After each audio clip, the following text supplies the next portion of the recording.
Bienvenue dans notre ville héritage mondial. Welcome to our World Heritage City. It's truly a pleasure to welcome all of you this morning, partners, collaborators, GPA members, members of the World Heritage Society, Councilman Green. Thank you for joining us this morning.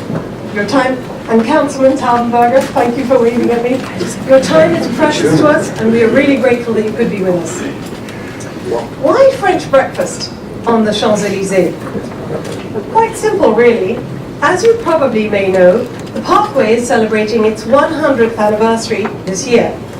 That parkway was designed by a French architect, Paul Cray, and his idea was to model it upon the Champs-Élysées. But there's another reason, and I'm going to ask you the question. Why not equate Philadelphia with Paris? Why not Philadelphia wear Parisian-style shoes of its own? In part because both are World Heritage cities. As I mentioned when I first began, Global Philadelphia is a vast collaboration of many organizations in the city. Many of you in the room today are already partners and work with us very closely. We're truly grateful, and we look forward to developing those relationships further. Others are new to the project, and we're looking forward to sharing with you what it is that we do and what it is that we might be able to do if everyone steps up to the table. Without further ado, it is my greatest pleasure to introduce to you one of our long-term investor partners. That is Rob McNeil, the managing partner of Deloitte, also vice chair of Global Philadelphia, and member of the Mayor's Council on World Heritage. Rob McNeil.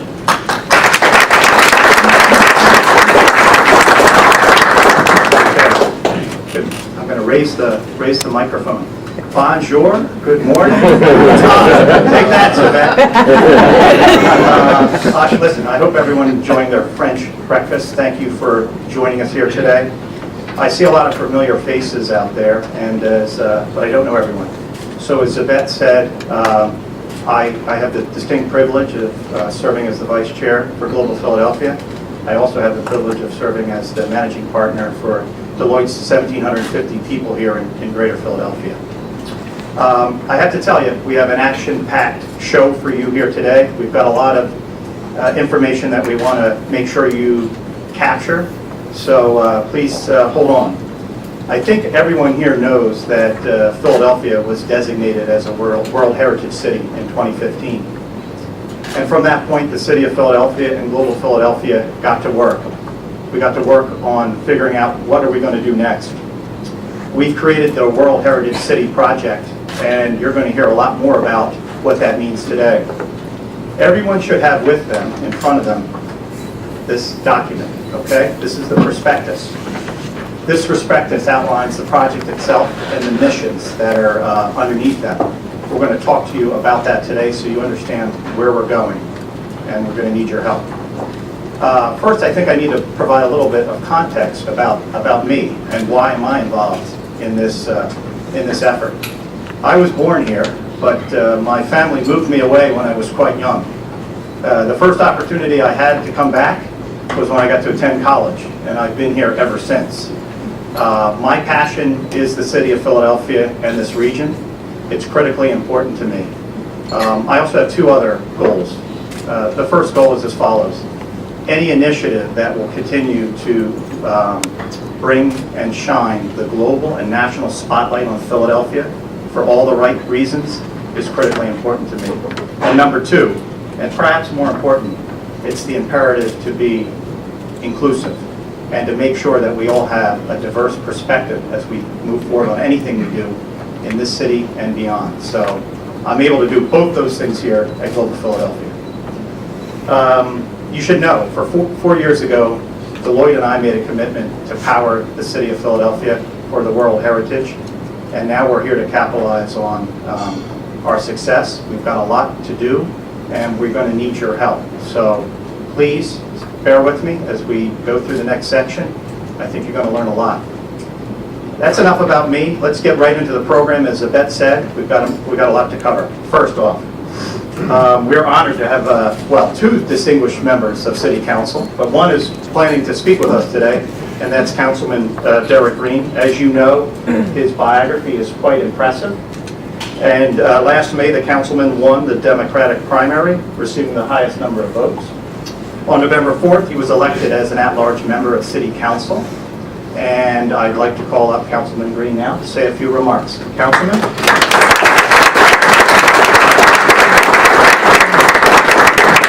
Good morning. Good morning. It's a pleasure to be here this morning. Thank you, Rob, for the introduction. John, thank you for your leadership.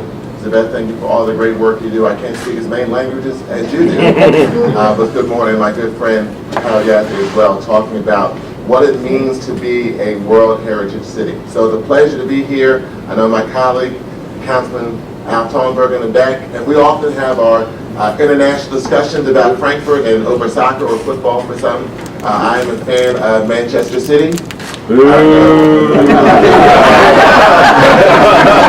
citizens of Philadelphia, even if you're a lover of Man U.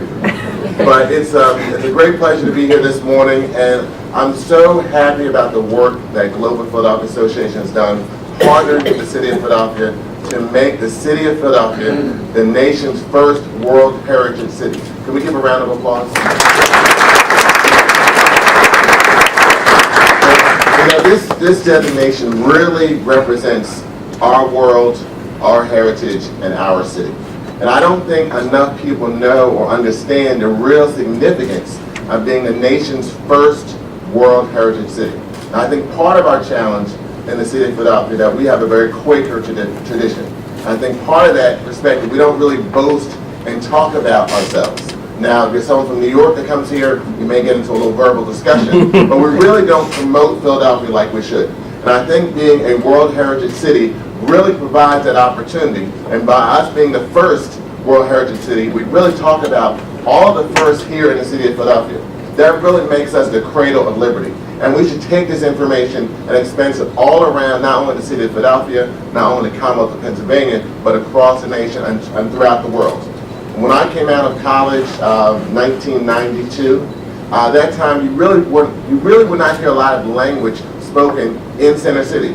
Now, if I come out of City Hall, you're often hearing languages and dialects from all over the world. Travelers coming to the city of Philadelphia and learning about the vast and diverse history that we have. We truly are a world leader in a lot of ways, but we need to promote that more, and hopefully all of you who are here today will be ambassadors of that information. You'll be ambassadors to take the information not only to people that you work with, but to your friends, your colleagues, people that you go to church, synagogue, or mosque with, to really talk about why City of Philadelphia is a nation of first and why it's so important that we are the nation's first World Heritage City. Now, in about 8 years, the nation will have its 250th anniversary. And that's to be celebrated right here in the city of Philadelphia. So USA 250 is a great opportunity for us to promote why it's so important for us to talk about all the great things we have here in the city of Philadelphia. So you've received your prospectus. Now, my mother was a teacher, so I'm not going to quiz you on this information. I may quiz you 30 days from now when I see you or come in contact with you. But the main thing about this prospectus and this Bible about us being a World Heritage City, really to promote why it's so important for us in the city to acknowledge and celebrate this fact, and also make sure we take this to others outside the city and throughout the world to talk about the city of Philadelphia. So thank you for being here. You've all been deputized to now spread the word about why it's so important to celebrate the city of Philadelphia and the fact that we're a World Heritage City, and we must always talk about our world, our heritage, and our city. So thank you.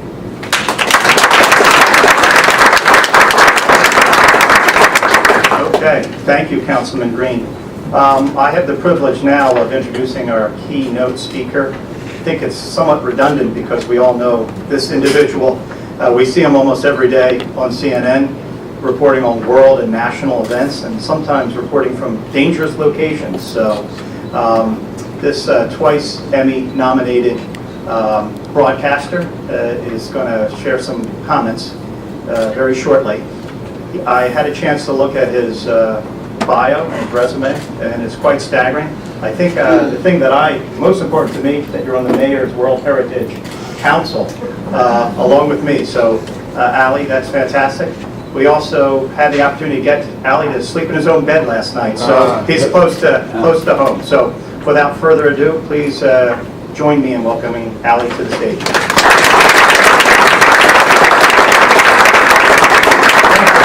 You get to watch me for free for 2 hours a day, so this is like really second prize for you. But it is a treat to be in Philadelphia on a weeknight. Most of my weeknights when I'm not traveling are in New York.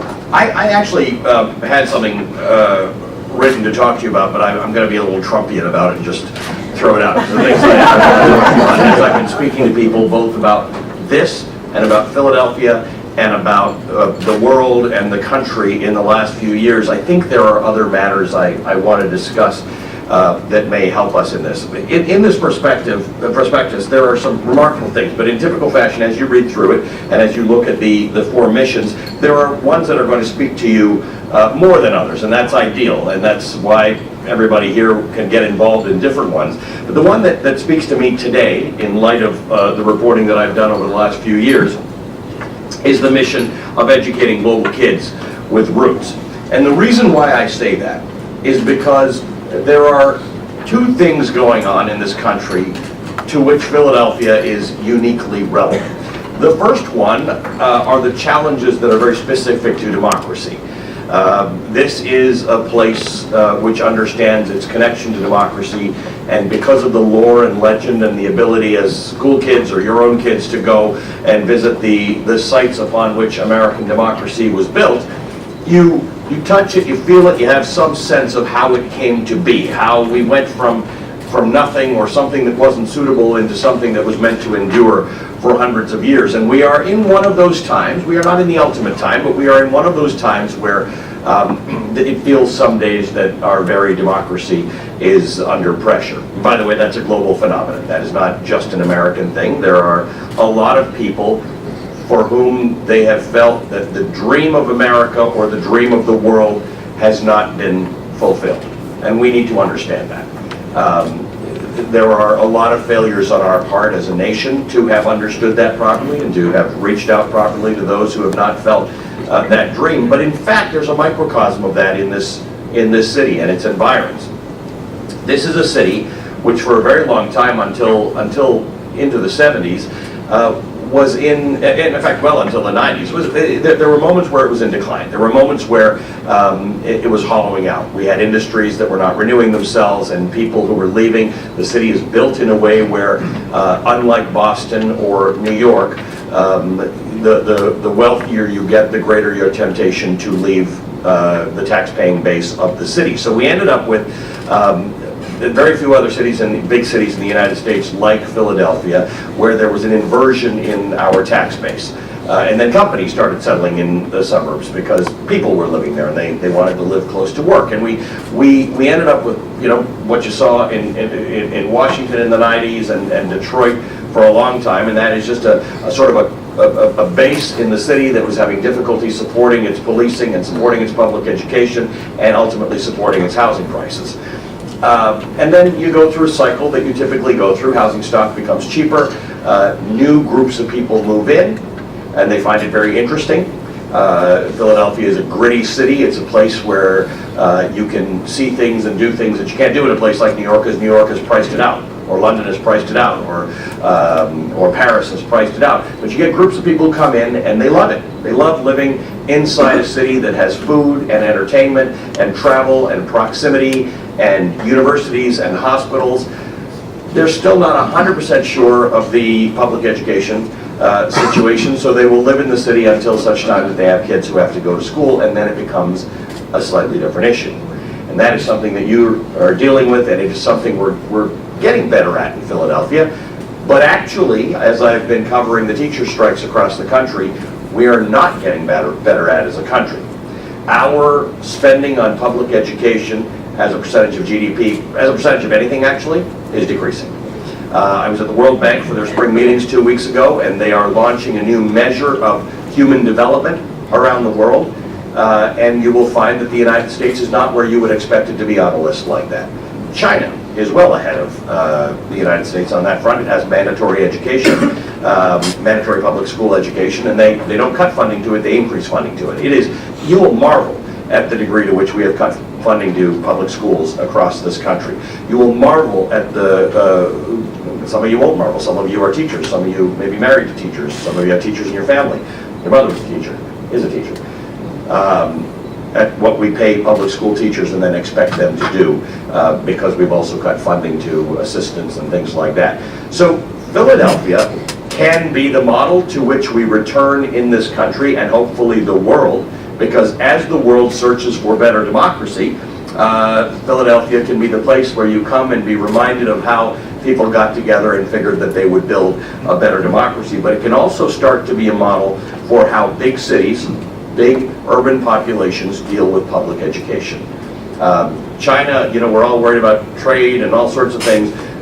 Really what you need to be thinking about, particularly with China, but with a lot of other countries, is the emphasis that they put on public education so that their students are equipped to compete in the next century, and that's where our efforts have to be. This isn't about silly things like steel and imports and all that. That's a different story. That's one that can be handled. We are not putting that focus on our kids the way we should. So if a goal of Philadelphia becoming a World Heritage City is to meaningfully improve public education, that would be, to me, one of the main ones. The other thing that I was discussing with a few people last night at an event in New York, they both had a connection to Philadelphia. One was an artist, the other one was a lawyer who had gone to Penn, is the degree to which I travel to cities around the world where what I call grit is priced out. I'm not talking about mural arts. I think they're fantastic, by the way. I think the idea of urban art is a remarkable thing, but I'm talking about straight up graffiti people.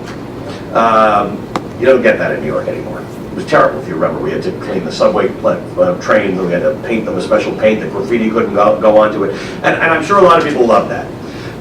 But what we forgot is when the graffiti goes and the creative class goes and teachers can't live in your city and police officers can't live in your city and firefighters can't live in your city, artists can't live in your city, hairdressers can't live in your city, poets can't live in your city.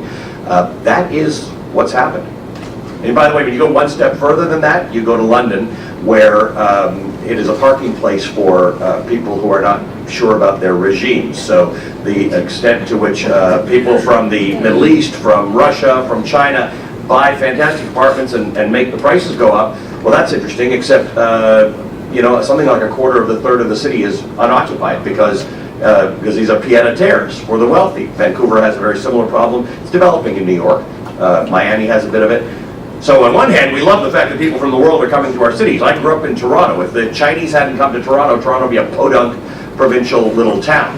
Literally. I watched as it happened. On the other hand, we'd really like these people to come to our cities and live in them and partake of them and eat at our restaurants and run for office and educate their kids there. We're finding that our biggest, richest cities are parking places for hard capital. So when I see a city that's missing graffiti, it's a signal to me, it's a red flag that, oh, the graffiti artists have to commute in. That's a problem. And in Philadelphia, we have to be careful of that because people tell me about the gentrification of Philadelphia, but to me, the gentrification sometimes can mean renters have to leave. And when the renters leave your city, you've got a big problem. And we're not there yet in Philadelphia. We are a city where renters can live, where people of modest means can talk about how their grandmother lived here with modest means. I mean, we don't want everybody going from having modest means for 3 generations, but the fact is, you still want to be the city in which someone with a claim to this place because their grandmother was from here or their grandfather or somebody came in from another country, you want them to be able to live here. An example with these teacher strikes that I'm seeing are the degree to which places like Arizona and West Virginia and Kentucky have teacher shortages because they get paid elsewhere and they can't afford to live where they are. That's not where we want to go in Philadelphia. When we see beautiful old housing stock in this city, we shouldn't be thinking about the beautiful tower that my employer can build in its place. My employer Comcast builds very nice towers, I'll say that. But that's not the answer to everything. Sometimes the answer is refurbishing existing housing stock so that renters can actually live in it. In New York, we have Williamsburg as an example. Williamsburg used to be a great, fun, gritty, multicultural place. It soon will not be. I think those of you who know the place know what I'm talking about. It'll soon be a remarkable place for wealthy people and journalists and bankers and internationalists to live, and we love all those people, but we need a city to actually still feel like a city. One of the things that's interesting about Philadelphia that I hope people will come to understand as a result of this designation is a place like Graffiti Pier. You know, a place that is actually revered for the fact that it's a crumbled up heap that is now covered in graffiti that people go and take Instagram pictures of. That's got to be part of our city, right? In the aim, and Paris is one of my favorite cities in the entire world, and there's nobody who doesn't like it, but we have to be a version of those cities that is true to what it is about being Philadelphia, true to working class roots, true to labor, true to democracy, true to immigration. Those are the things we have to make sure that in our build to be the best and the prettiest, we still maintain those things, and we're well on the way. The efforts to which Penn and Drexel are going to build up their area and to make sure that the buildup of their area, both socially and physically and economically, expands into the neighboring areas near them that can benefit, that can grow because you've got two world-class universities there. That's the kind of important thinking that we need to use our money, our education, our philanthropy, and our hospitals to do, to make sure that we are making our cities smarter, we're making them healthier, we're employing people all about it. And then we've got to continue to celebrate the actual history that is in this city. That's not too hard to do because people who come here, if you go on TripAdvisor and you look at things to do in Philly, they're quite obvious. And we have to build on that. But I think that some of the things that this city is doing and building into the future are as exciting. And that's the kind of things those are the kind of things we're going to focus on. Some of them are backed by a lot of money, and the startup community in this city is remarkable. The things that the universities are doing, the center that Temple is building in North Philly is going to be a center for the community, a sort of a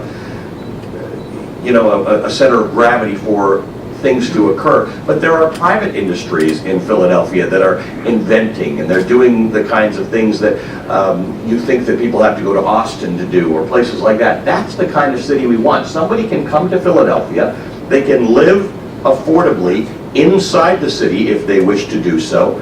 They can benefit from the fact that there is great food, there are great communities, there's great transportation industry, infrastructure, we can do a little more with that, and we know that. But there's the ability to travel in and out of here, there are conferences to be held.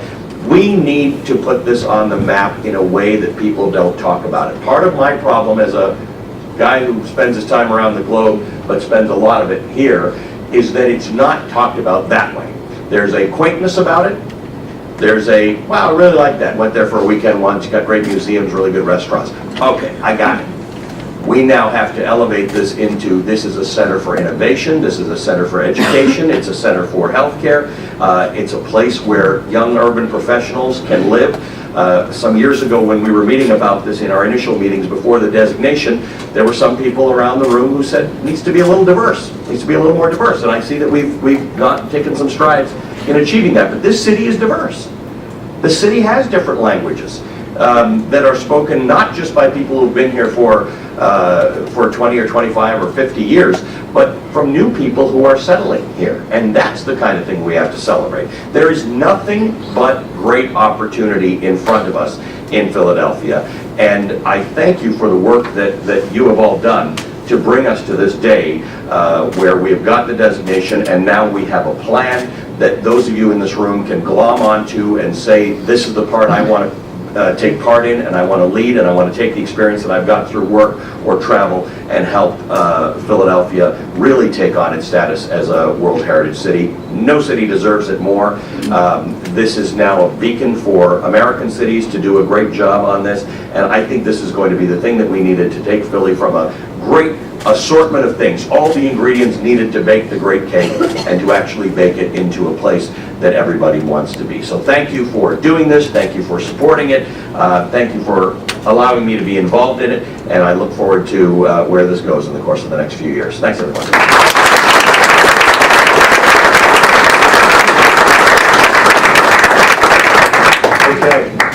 Okay, thank you, Allie. You gave us some things to think about, some challenges. I guess I would say with my lens, I can comment on one data point. When I started with Deloitte back in September of 1988, only one person in my starting class lived in the city of Philadelphia. In the fall of 2017, all but one person lived in Philadelphia. So that's a big change. So the city of Philadelphia and Global Philadelphia have been hard at work for the past 2 years. And what have we been hard at work at? It's this right here. It's the World Heritage City project. As a result of that work, we've learned a lot of things, and we want to share them with you today. So what I'm going to do next is introduce or reintroduce, for those of you who have gotten into this book, our 4 missions. So if we can put them up on the screen, I'd appreciate it. So those are the graphics of the 4 missions, and we're going to layer them out as follows. Preserving and celebrating Philadelphia's historical and cultural assets. Building World Heritage City awareness and ownership. Educating global kids with roots. And then extending Philadelphia's global reach. So what we're going to do today is spend time on each of these projects and missions to have you understand a little bit more about what we're talking about. Now, as we move through today's next section, we're going to have staff walking around and collecting any questions you have on the questions or comments card. So please, if you see a staff member, if you want to pass them along, we'd like to understand the questions and comments. We have a jam-packed agenda, but we have allowed for time at the end for your verbal questions and comments. So if you can hold off till then, I'd greatly appreciate that. Okay. So, next up, Sabette, okay, our executive director. She's going to lead us through extending Philadelphia's global reach. Sabette? Thank you, Robert. So what does it mean globally for Philadelphia? Philadelphia is in distinct company as a city that has shown outstanding universal value through its World Heritage Site, Independence Hall. There are a little over 1,000 of these sites, and they literally mean that they are of outstanding universal value to humanity. Because of that, we're part of the Organization of World Heritage Cities. This is an umbrella organization that sits in Quebec and that is an umbrella to 280 World Heritage Cities. This means that you have access to a network of resources, a regional secretariat, 280 cities, where you will be welcomed. Folks want to learn more about Philadelphia and what it has to offer. The team, several of you in the room, have represented Philadelphia at many international events where our city shines for its inventiveness, for its prowess in such areas as reuse and reinvention, and where opportunity abounds if we learn to take advantage of it. Section D of your prospectus, there are 8 projects listed, some linked to the OWHC, and others the global story within Philadelphia, such as the Global Philly Expo that has now been in its 3rd iteration, about to be its 4th in 2019, and the annual Globie Awards. Several of you in the room are Globie Award receivers. As in all of our work, we have partners who work with us to execute projects. In 2019, Philadelphia is set to receive 8 mayors from the Board of Directors of the OWHC. Listed here are the cities and countries they represent. They will be coming to visit Philadelphia. All of you will be invited to meet these folk and be part of this special 3-day event. Angela Val, who's sitting in the back of the room here, Chief Administrative Officer of the CVB, is one of our partners helping us to raise awareness and the necessary funding for the mayoral event that will take place in 2019. Angela, we thank you for your partnership, and I'd like us to thank you all together.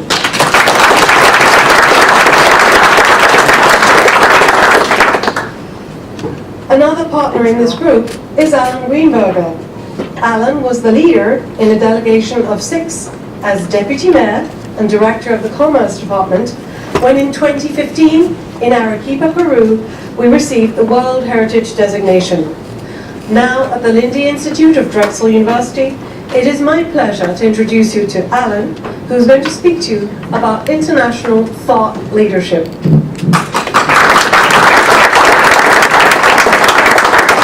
Good morning, everybody. Thank you all for being here. I have a 10-minute talk that John told me has to be 1 minute long. So we're off and running.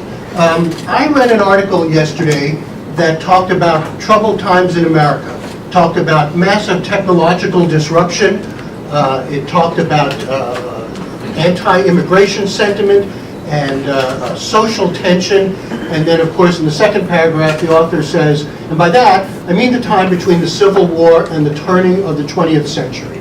That moment in time when if anybody can name all the presidents of the United States in order, Yvette will give you a special door prize. But let's think about what happened during this supposedly troubled era in the United States, particularly what happened here in Philadelphia. In 1876, Philadelphia hosted the 100th anniversary of the United States, the Centennial Exhibition, in which 10 million people in a country of 40 million people came to see things that probably most Americans had never seen before. People from foreign countries, people from as far away as Japan, different foods, different technologies. And we started to learn about each other in a much more profound way than this country had experienced. 3 great universities. Of the 21 universities and colleges in this town, 104 in this region, the 3 bigs all had their moments during that period. Penn, which of course was founded in 1749 by Ben Franklin, technically founded even earlier than that by a fellow named George Whitefield. But Penn moved to West Philadelphia in 1881 and created this great campus for research and education. In 1888, Temple was founded as one of the really great public institutions and public universities in America, the largest university in this city. And in 1891, Drexel was founded, my home institution, in support of the education of the urban labor force who Anthony Joseph Drexel felt needed that level of education to bring them up through the Industrial Revolution into a different moment in time. And the third piece that was going on is the wave of immigration. Philadelphia, like many cities in this country, experienced an extraordinary wave of immigration. I'll bet that every single person in this room can track somebody in your ancestry who emigrated here not that long ago. Not that long ago. For me, it was my grandparents in 1921. And you can sort this all out for yourself. Many of you themselves might be immigrants. This is a country built on that. Why were they here? They were here because of the one thing, the one critical thing that was invented a mile away, and that is the land of possibility. The idea that you can come and take advantage of an opportunity, take advantage of an idea that you maybe felt you couldn't do from wherever you came from. That's an extraordinary thing. And so to combine that with this amazing educational base that we have in this city, probably the most prolific one, along with Boston's, in this country, we have a real opportunity to be thinking about the kind of issues that are in front of us. Allie, and by the way, that was a really wonderful talk. I only wish I had your voice. That would be great. If you think about all the issues that we face, and we face them in Philadelphia, we've known this for a long time, but of all of the issues that we face and of all the opportunity that we face, who better to really explore these issues at an intellectual level, at a social level, at a personal level, with the citizens of this city, and export those ideas and engage the world. Who better than Philadelphia, the founding city of this country? Thank you.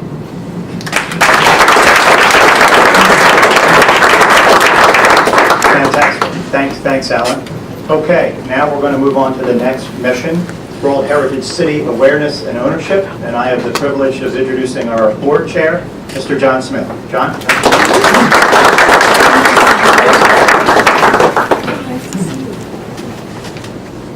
Awareness, ownership. We've heard a great deal about awareness so far, but how are we going to do it? How are we actually going to get that message out there? Well, I'm happy to say our partners are already in harness, already doing great work, and they include the Convention and Visitors Bureau, they include Visit Philadelphia. We have representatives of both here today. Thank you for your partnership. Thank you for getting the word out. However, in addition to the outside dimension, getting the word out, the World Heritage City Project is also about building ownership within. We like to say that our World Heritage City is a city of the world's heritages. There is in every one of our communities a unique heritage valuable to the residents of that community. We need to celebrate that, we need to hold it up, and we need to find the elements that are common between those heritages and the heritage that you are hearing about today. So our project is definitely involved, very significantly involved, in working with communities on that subject of, yes, the old dusty term, but important term, heritage. So you'll hear a little bit more about that as we go. First of all, though, let's talk a bit about awareness. And I'd like to call at this point on Leah Douglas. Leah is the Director of Image at the International Airport. She'll tell you a little bit about what's going on at DHL. Good morning. Thank you for having me. And Ali, what you infused your words with arts and culture, street art, graffiti, you made my morning, so thank you very much. A lot of great stuff going on here in Philly, and we need to hold on to that. And that's my job at the airport as the chief curator. It's to promote, it's to showcase, it's to shine a light on all these wonderful things that we have in our city and the region, artistically, culturally, and historically. And I'm proud to be here to represent Philadelphia International Airport. With more than 80 million passengers each year, the airport continually messages Philadelphia's World Heritage City status. In this slide, represents an exhibition that's currently on view for about another month. It's Philadelphia, the nation's first World Heritage City, and it features all 67 of the city's national historic landmarks. This is a full view and then a detail of it on the lower right. In the top left, you see large-scale banners that proudly denote the World Heritage City seal, and that is our Customs Hall, which welcomes each and every day our international passengers who are arriving or connecting through the city. Next slide, please. And a third way that we've been touting World Heritage City status here is our Youth Art Gallery. And this exhibition is a showcase of 40 works from students from all over the school district of Philadelphia. And the other day, we had a reception the other night, and we invited the artists, the teachers, and their families to come join us to view the artwork in person. And we also had a meet and greet with our CEO, Shelley Cameron. And with this event, there was just smiles all around. Everyone was so proud of the work that was accomplished. And it's, again, another way that we are, one by one, messaging this important accolade that we all need to share and tell. Thank you.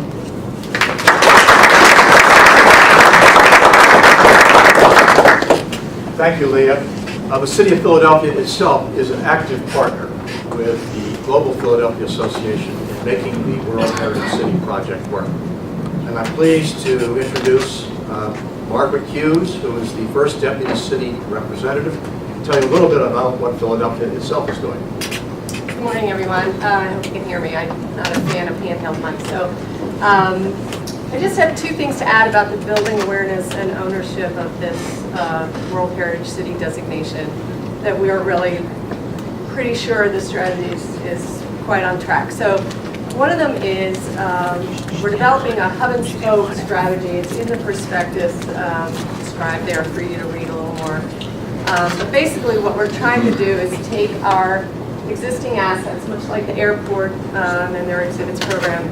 But we have SEPTA, we have regional rail, we have transit, all over the city, bus, you name it. And so through those existing opportunities and with the signage that's sort of built in there, we're kind of availing ourselves of what might be. And so we're excited to see, and as you can sort of note on this slide, that we have our first tangible installation of that down in the suburban station concourse, and it's in a very visible area right at the juncture where the suburban station concourse ends and the Comcast Center food court begins. So it's a kind of a passageway, and it gets a lot of people back and forth, whether they're actually commuters or not, or if they're just going to get food or something. So the red panels are certainly very arresting and eye-catching, and so we're going to be carrying a similar type of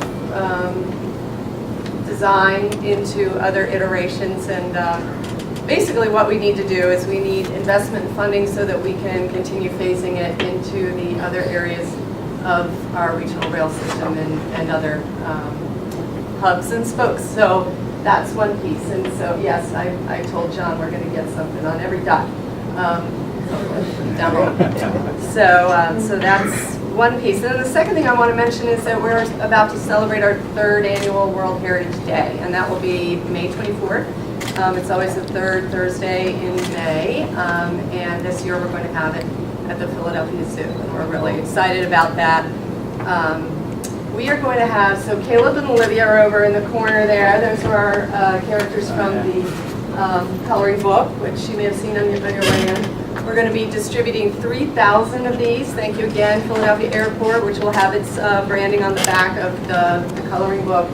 And those will be distributed free. There's going to be signage throughout the zoo, as well as a program that will be a little more private, but the rest of the day will carry on until those 3,000 coloring books are gone. So. Mark, so there's been a lot of talk about community so far. I think it would be fun to listen to a few of the voices of our community.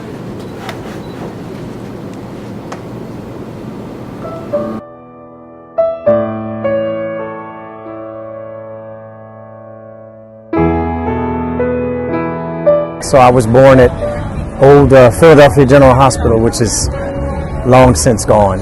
I was born in the Soviet Union. I lived in Israel, lived a little bit in France. I actually originally lived not far from Parkside in West Philadelphia. Moving here to Philadelphia with my wife, she was the main impetus for us moving here. We moved here and it's been beautiful ever since. And we always picnicked in the park edge. We've done that for years. All of Fairmount Park. In summertime, we would play in the neighborhood. In the morning, we'd go out at 10 in the morning.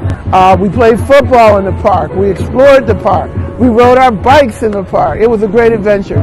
Everybody knows everybody in South Philly. And you instantly become family, and it's that type of connection. And I think it's almost like in a sense of like a fraternity. Nora and I are always finding new things. I mean, there's Germantown, there's Chestnut Hill, there's Roxborough. Well, the neighborhood is very stable. Low crime rate, less expensive housing, clean, and pleasant community. There's like almost every week a street festival, winter or summer, doesn't really even matter. I think the people are the treasure of Philadelphia. Liberty Bell, you got to see it because it's part of country's heritage. We didn't know how much we loved history until we started going to these places like the Wagner Museum. Here, there's diversity in all aspects of life. Around Baltimore Avenue, it's very diverse. The whole thing of the murals, we just love that. Here they preserve everything, and I love that.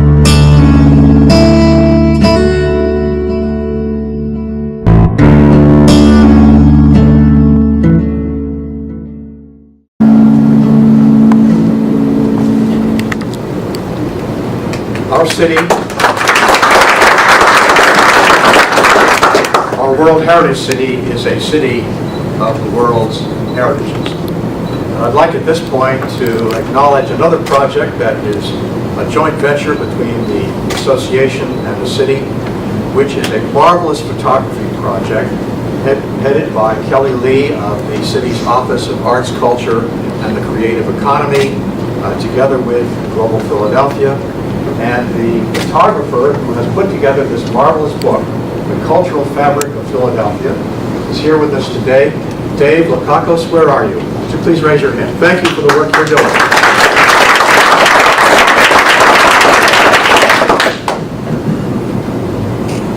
But it's going to take some work to reach out to all these multiple communities. How are we going to do that? How are we going to do that even better than we've been trying to do it so far? Well, the good news is that we're making a further investment, an investment in a community heritage coordinator. Somebody who will do what we say when we say that the community's heritages are critical to our success as a city. And I would like to introduce Zabet again to tell you a little bit about our new Community Heritage Coordinator. So several of you helped us in the partnership of recruiting our new coordinator, who is Gigi McGraw, sitting here to my right.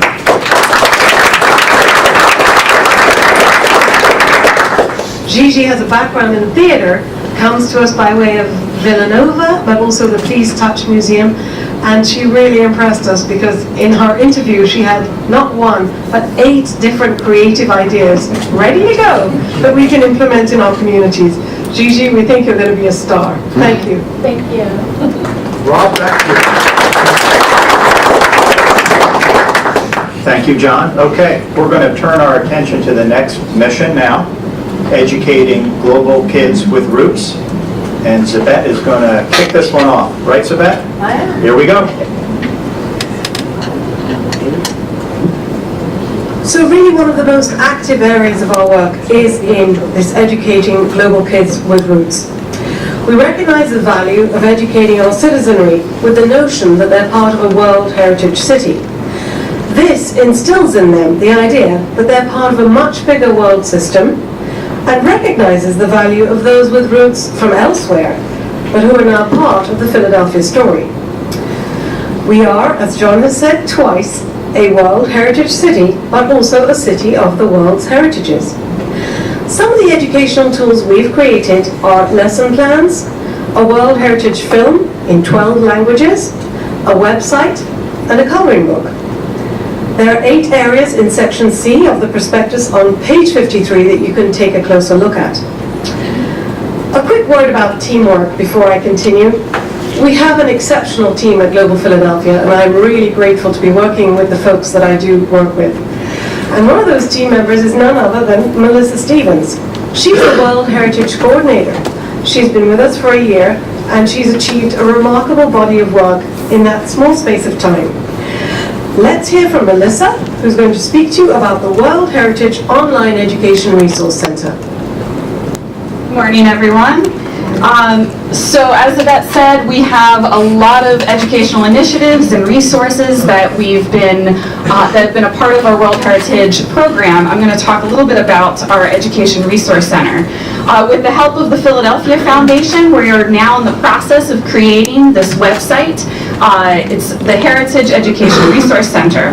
This website will connect teachers, students, and all Philadelphians to the wealth of World Heritage educational resources that we have in this city.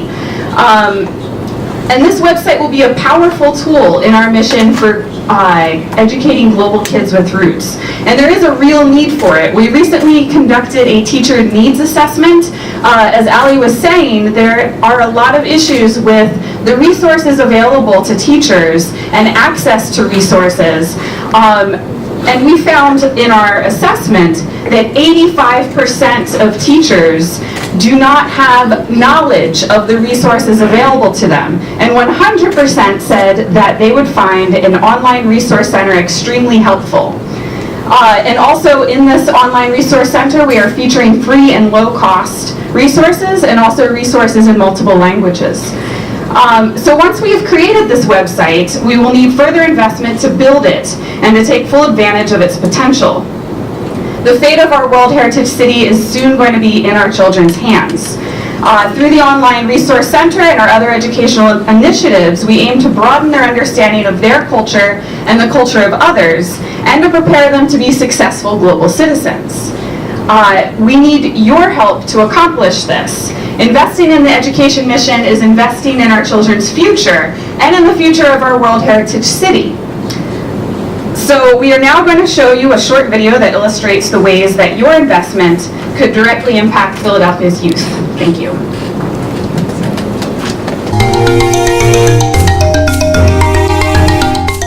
Bonjour. Enjoy. Salam.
Okay, thank you. All right, the next mission, extending Philadelphia's global reach. I'm going to call up again once more, John Smith. Thank you.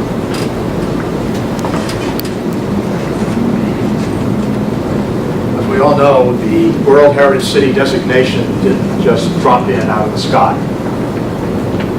It's happened because Philadelphia is the repository of some extraordinary historical resources that need to be preserved, and some extraordinary cultural resources.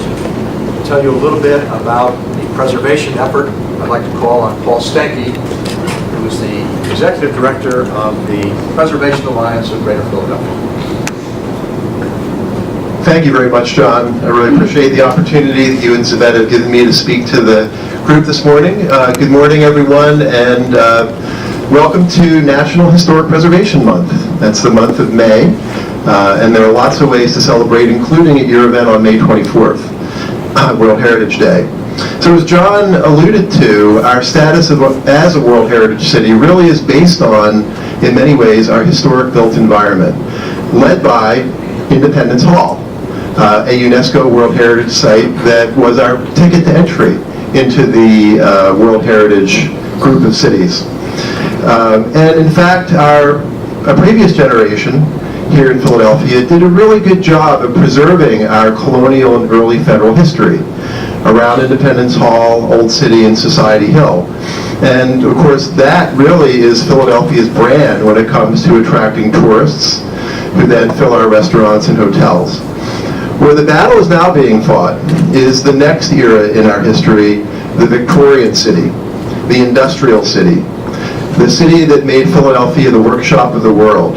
The era that made Philadelphia helped to win our nation's Civil War. We really were, it's not as widely known as the story of Independence Hall and American independence, but Philadelphia's status of the workshop of the world really powered the North into the ability to keep the Union intact.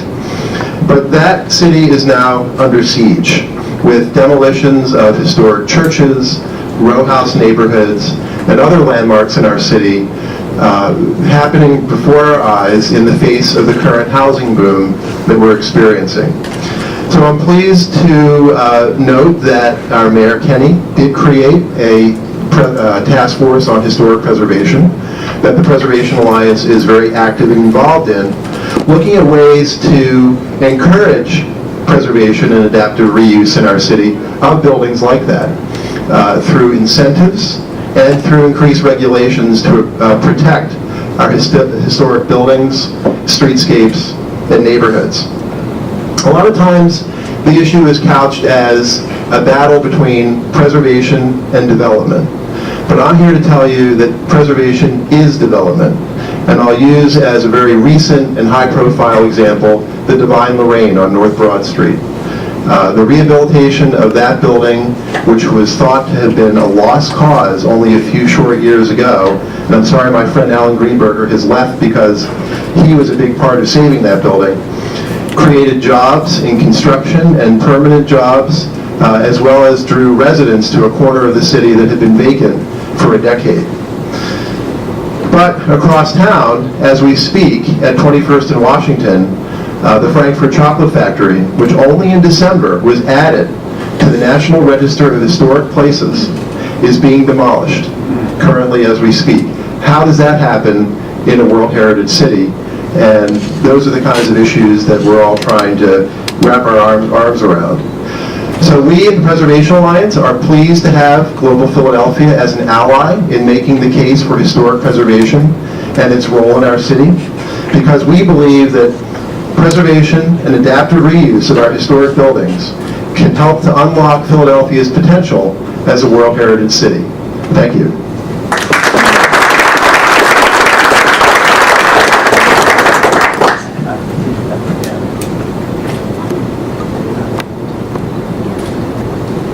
The extraordinary assets that we have don't end with the built environment. They also include the remarkable collection of art, artifacts, all the things that our museums, our academic institutions, and individuals have collected, which represent much of the world's heritage. I'm here to tell you about an extraordinary project that we hope can take place with your help.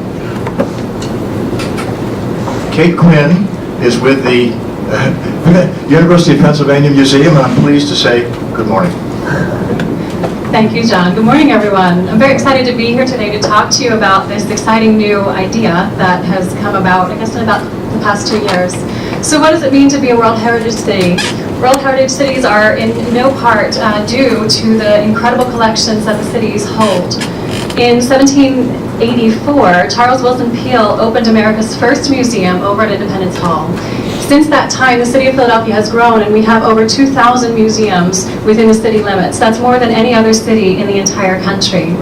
Museums are a European Enlightenment idea, and the collections that are housed within them are meant to educate the masses, educate those who have access and don't have access.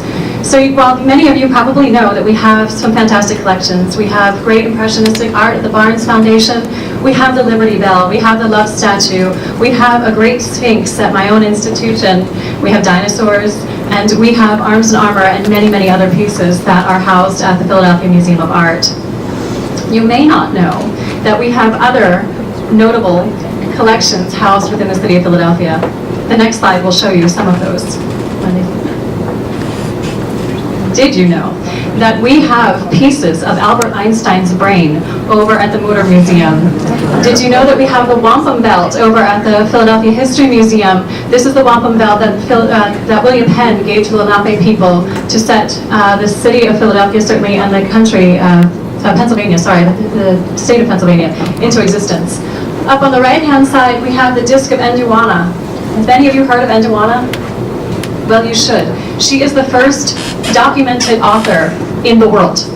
She is in the middle of the disc there, and she's at the Penn Museum. She was a poet, and she exists here, and her stories live in Philadelphia. We also have not one, but not two, not three, but 5 original signed copies of the Emancipation Proclamation in Philadelphia. We also have an incredible collection of cars at the Simeon Foundation Automotive Museum, which is down by the airport. So why am I showing you things? These things exist within the city of Philadelphia, and most Philadelphians don't know about them. So this new initiative that we have underway is called Philadelphia Re-Enlightened. It is a digital and a physical opportunity for these collections to be highlighted and for general Philadelphians to be able to get access to the collections.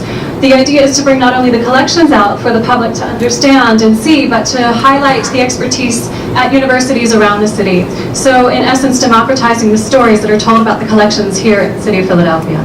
So with your help, we would be able to bring this, this great project to light for the betterment of all Philadelphians, young and old. Thank you. Thank you.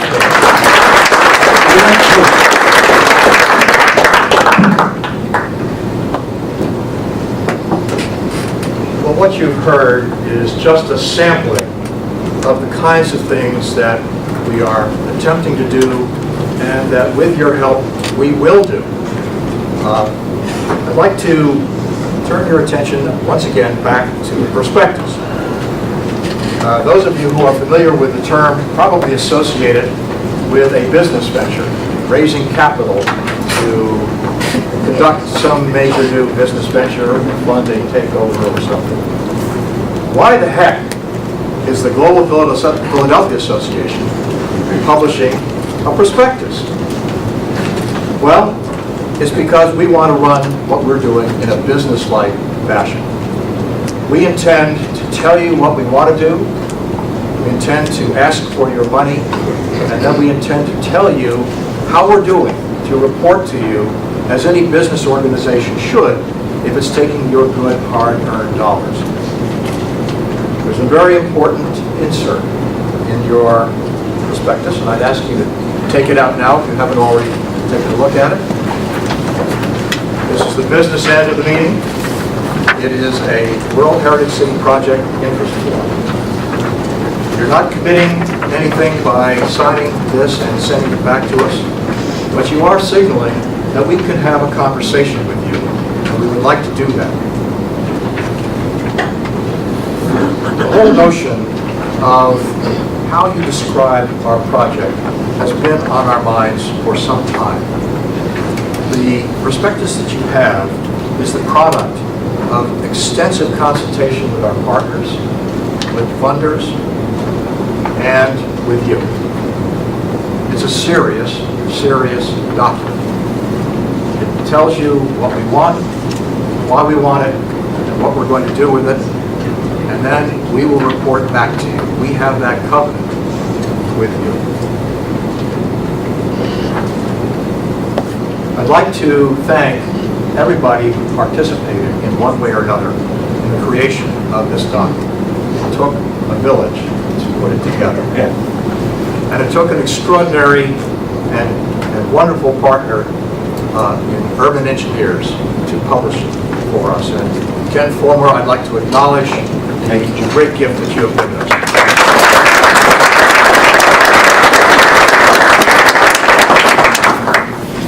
As you look through the prospectus, I'd like you to keep 5 things in mind.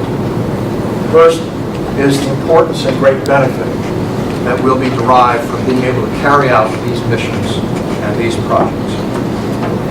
Secondly, keep in mind that this has been and will continue to be a collaborative process.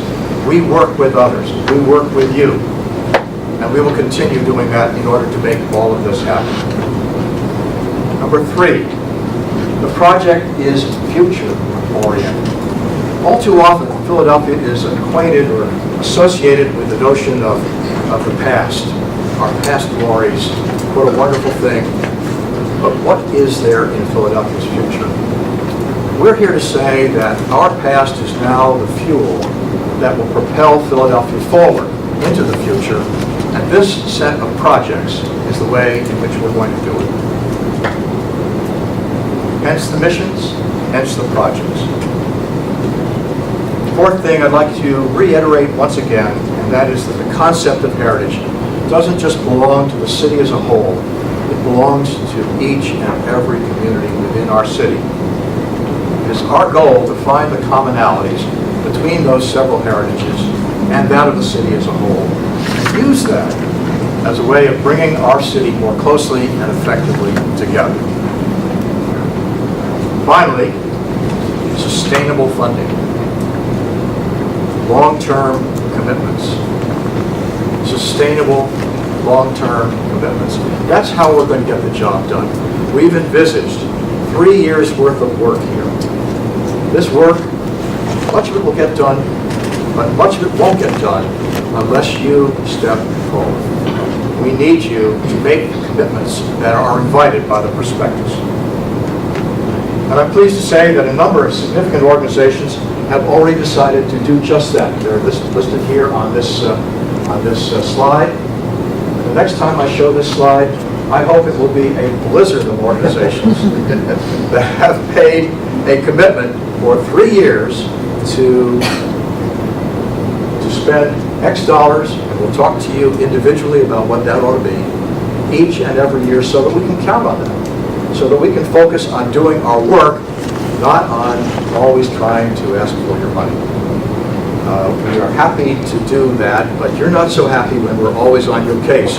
So make your lives easier. Give us one commitment that will last for 3 years, and we will, instead of bothering you, we'll be telling you how wonderful you are.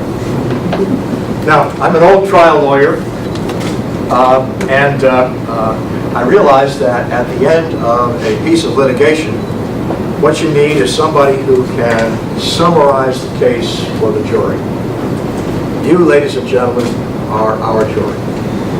And at this point, it would be my great pleasure to introduce our closer, my good friend, the chair of our development committee, Dr. Harold Yaffe, who will speak to you a little bit about why this is so important.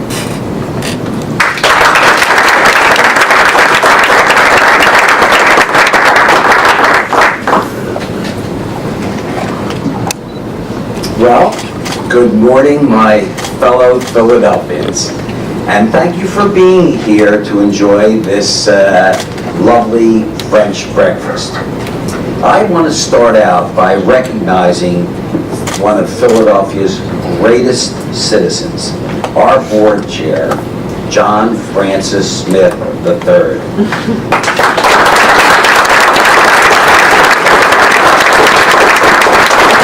Such a fine gentleman who has been at the helm of our organization for nearly 9 years. I would be a bit remiss if I didn't also mention our executive director, Zabet Terlutzen, who has worked hand in hand with John throughout this long period of time. She has done such a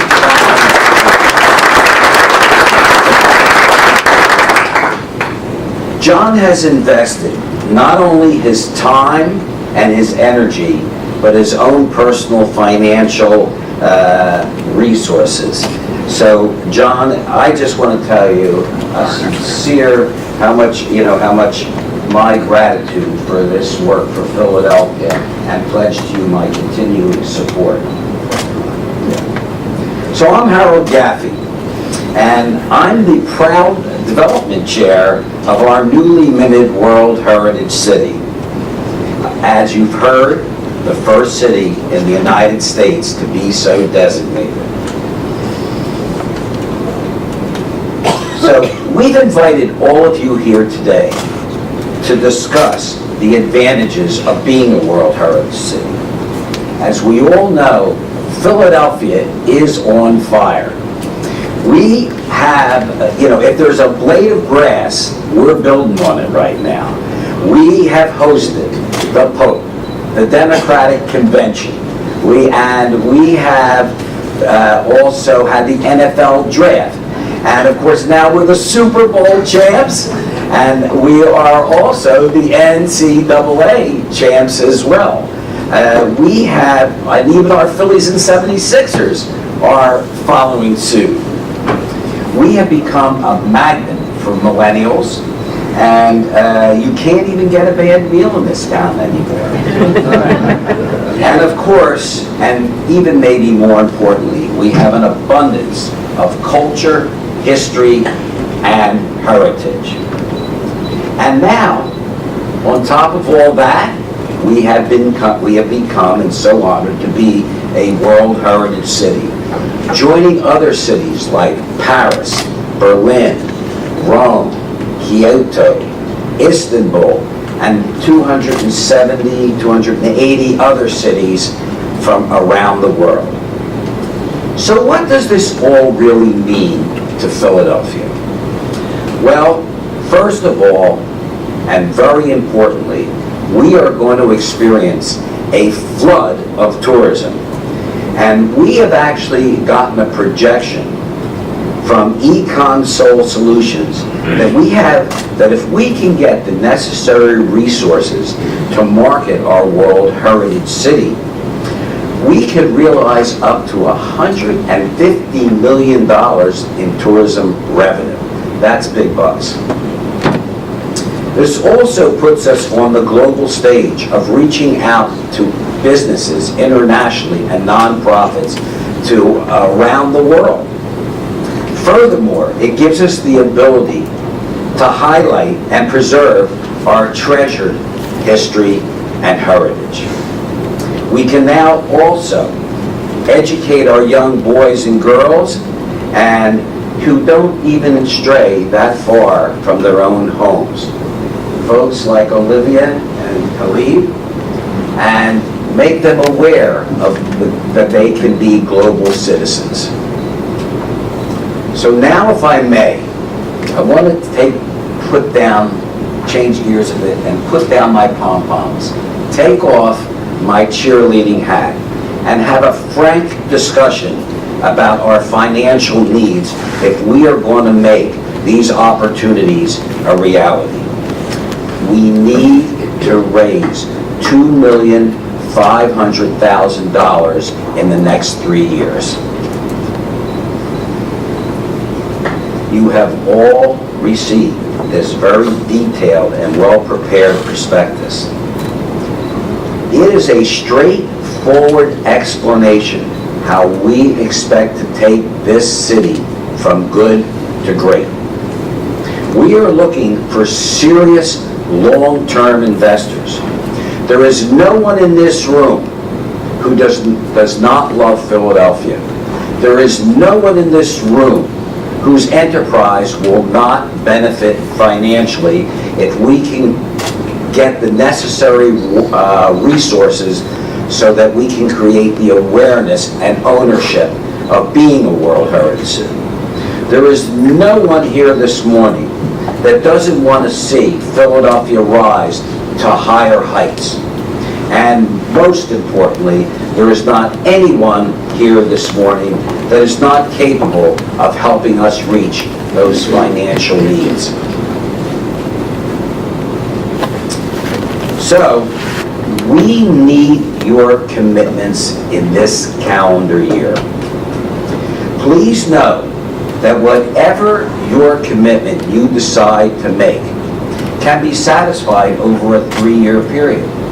So if your business or enterprise wants to make, say, a $30,000 commitment, that would be $10,000 this year, $10,000 in 2019, and $10,000, of course, in 2020. Also know that if you so make a pledge, you will be highlighted as a sponsor of all the celebratory programs that in fact we have planned over this year and the coming years. I'm confident that when we reach out to you, each and every one of you will want to do your part to put our beloved Philadelphia on the global map. So, it is now time to pick up that prospectus and take out that interest form and fill it out and hand it in, and if you do so, we will do great work together. So again, thank you for being here this morning. We look forward to partnering with you to make Philadelphia all that it can be. Have a wonderful day.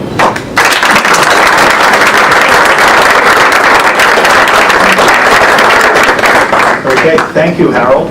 Harold, are you sure you didn't get a degree in law or finance in addition to your medical degree? I just love this town so much and just want to see us grow into that global map. We have the potential to do that. We just need your help. Thank you, Harold. Thanks again. It leads Philadelphia, folks, that's for sure. Well, I hope you'll agree with me that we really have set the stage for the future, in particular the World Heritage City Project, and we're going to need your help to accomplish this ambitious but much needed endeavor. So we have a few moments for questions, and I have some here, and I might need some help.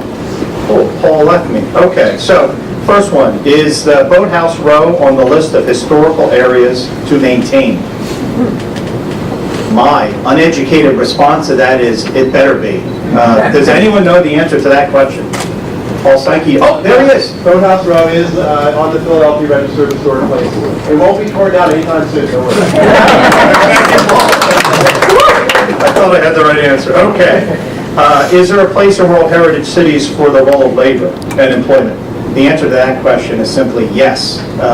You've heard us say many times today, it takes a village, and it does. We've got a lot to accomplish. The projects that underlie these missions are critically important, and we're going to need your help, labor's help as well. Third question. Give me one, I love this, give me one sentence I can tell my managing partner that will cause her to immediately agree to our becoming a sponsoring member. Since I'm a managing partner for an institution myself, I get these solicitations quite frequently. And I think it's really three things. Global, and why that's so important to us. I think you already know that. We need to be inclusive, and we need to be diverse. That is going to be critical to our success.